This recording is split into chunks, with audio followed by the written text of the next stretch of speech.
J'ai fait une erreur de prix et j'ai reçu une demande de réservation à ce prix.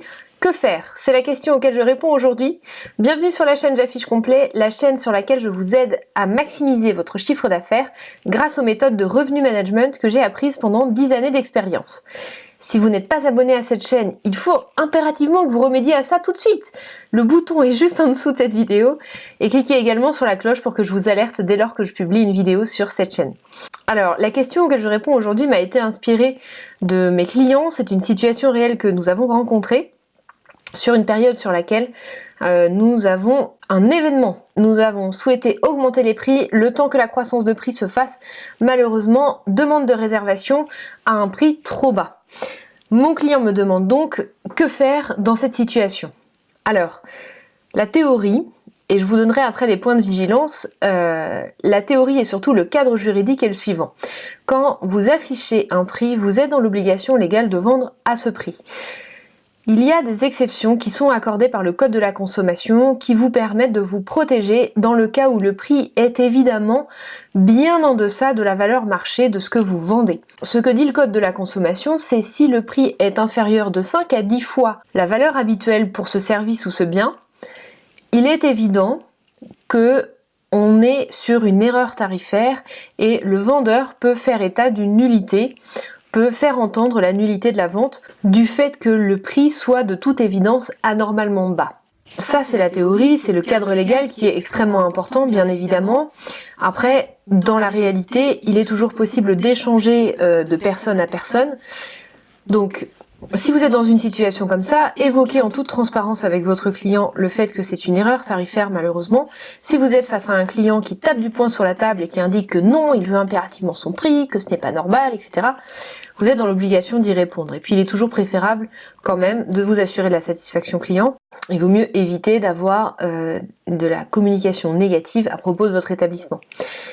Dans la plupart des cas, parce que j'ai vu des cas comme ça dans le passé, il est possible d'évoquer avec le client cette situation et vous aurez un certain nombre de clients qui seront relativement conciliants.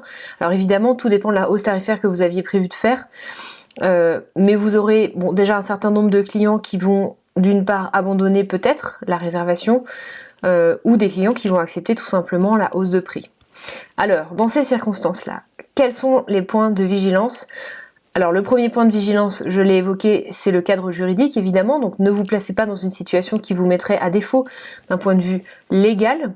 Il est important de respecter la loi et de respecter l'engagement auquel on se doit quand on est vendeur d'une prestation de service.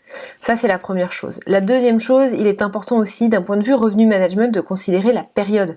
Si vous avez une situation comme celle-ci en période forte, vous êtes quasiment sûr de remplir la chambre in fine. Donc, si au pire le client vous dit gentiment « Bon écoutez, merci beaucoup, mais je vais aller du coup réserver ailleurs », ce n'est pas vraiment un problème pour vous, puisque vous savez que vous allez remplir la chambre in fine. Si à l'inverse, ça vous arrive sur une période faible, pour laquelle finalement, si vous perdez cette vente, vous n'êtes pas sûr de réussir à revendre la chambre, il vaut mieux vendre la chambre tout de suite à un prix un peu moins cher, plutôt que de prendre le risque de ne pas la vendre. J'ajouterais même, si ça vous arrive sur une période faible, posez-vous quand même la question de la pertinence d'augmenter les prix. Parce que du coup, si on est en période faible, si vous avez un doute sur votre capacité à remplir les chambres, bon, c'est déjà probablement même la croissance de prix qu'il ne faut pas forcément mettre en place. Un autre point, c'est le point de la relation commerciale, évidemment. C'est vrai que si vous avez au téléphone un client issu d'une société pour qui vous avez énormément de réservations habituellement, sont des clients que vous connaissez, avec qui vous avez peut-être même des relations commerciales, chipoter pour, entre guillemets, chipoter pour 5 €, 10 € n'est probablement pas le meilleur combat à mener.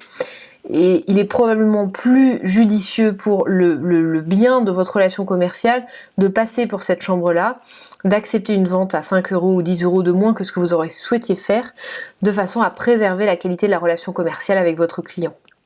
Voilà, n'hésitez pas à m'écrire en commentaire si vous avez déjà eu cette situation et comment vous l'avez gérée. Ça peut être intéressant de partager, vous aurez probablement des idées différentes des miennes et ça nous permettra de nous entraider. Voilà, j'espère que cette vidéo aura pu vous aider. Si vous n'avez pas encore téléchargé mon livre blanc, n'hésitez pas à le faire, il est toujours disponible dans un lien en commentaire sous cette vidéo. C'est un livre gratuit d'une 30aine de pages qui vous permet de lancer votre propre stratégie de revenu management et d'en apprendre plus sur tout ça. En attendant, je vous dis à demain pour une nouvelle vidéo qui maximisera votre chiffre d'affaires.